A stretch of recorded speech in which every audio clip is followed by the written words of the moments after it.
Today, we're getting into the work of psychologist Carl Rogers and his truly revolutionary ideas about who we really are versus who we think we're supposed to be. It's basically a journey to the very core of what makes you, you. So let's just start with a question. Have you ever felt that? That little nagging feeling that there's a gap between the person you are day to day and the person you feel you should be. Well, if you have, that feeling is exactly what we're talking about today. It's the absolute heart of Carl Rogers' entire theory. You see, to get a handle on that inner conflict, Rogers says you first have to realize that there are kind of two versions of you operating at all times. It's like a tale of two selves.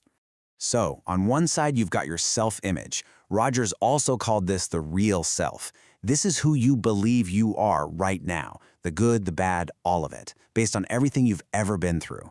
But then, on the other side, there's your ideal self, and that is the person you feel you should be.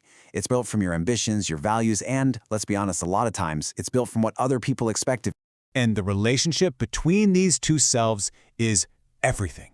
When your self-image and your ideal self are pretty close, when they overlap a lot, you feel a sense of harmony. Rogers called this congruence. But when there's a huge space between them, that's when things start to feel, well, off. Rogers actually gave that gap a name, incongruity, and he was convinced that the bigger that gap gets, the more distance between the I am and the I should be, the more anxiety and misery we feel. So this isn't just some abstract idea. He's saying this gap has real, tangible effects on our mental health. Now, you have to realize, these ideas were totally radical for their time. They were a huge part of this new wave in psychology, what they called the third force, which basically offered a much more optimistic and hopeful way of looking at people. I mean, before Rogers and the humanists came along, a lot of psychology was focused on our darker impulses, kind of painting this bleak picture of humanity. But humanistic psychology just flipped the script. It started with this core belief that people are at their heart good, and that we all have this built-in, natural drive to grow and become our best selves. So, that begs the big question, right? If we're all naturally wired to grow, what is it that throws us off course? What creates that gap, that incongruity in the first place?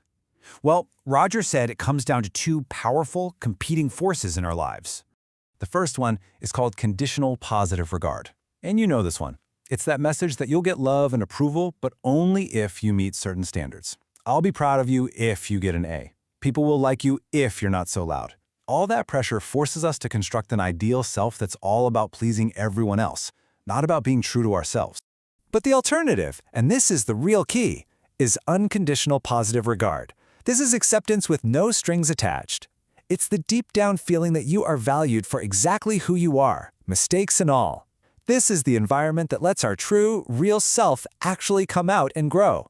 And you can really see the two paths this creates. On one path, all those conditions of worth from society push you to build an ideal self that's totally separate from your real self, and that leads straight to incongruence. But the other path, the path to authenticity, starts with trusting your own inner compass, what Rogers called organistic valuing. Basically, trusting your gut. And that trust in yourself builds up your real self, leading to that state of inner harmony.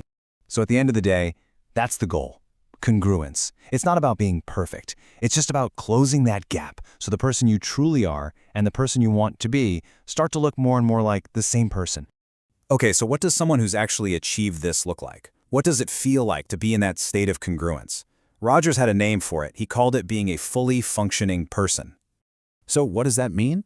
Well, for starters, they're open to all of life's experiences, the good and the bad. They're not stuck in the past or worried about the future. They live in the here and now. They trust their own instincts to guide them. And, really importantly, they feel a sense of freedom in their lives, but they also take responsibility for their choices, which often leads them to be more creative and to want to contribute something to the world. Rogers had this really beautiful, simple way to explain all of this. He said, people are like flowers. A flower doesn't have to be taught how to grow. It will just naturally bloom and reach its full potential, but only if it has the right environment. You know, enough sun, enough water. For people, he said, it's the same thing. Our sun and water are things like empathy, acceptance, and that unconditional positive regard. All right, so let's bring all this home. How does this apply to us? Because Rogers' work isn't just some theory in a textbook, it's really a direct invitation for each of us to look inside and start thinking about how to close that gap in our own lives. This quote right here, this is the whole thing in a nutshell. Rogers truly believed that deep down, every living thing has this one fundamental drive: to grow, to get better, to become the fullest possible version of itself. It's not something you have to force, it's already there, just waiting to be let out. And that kind of leaves us with one last question to think about.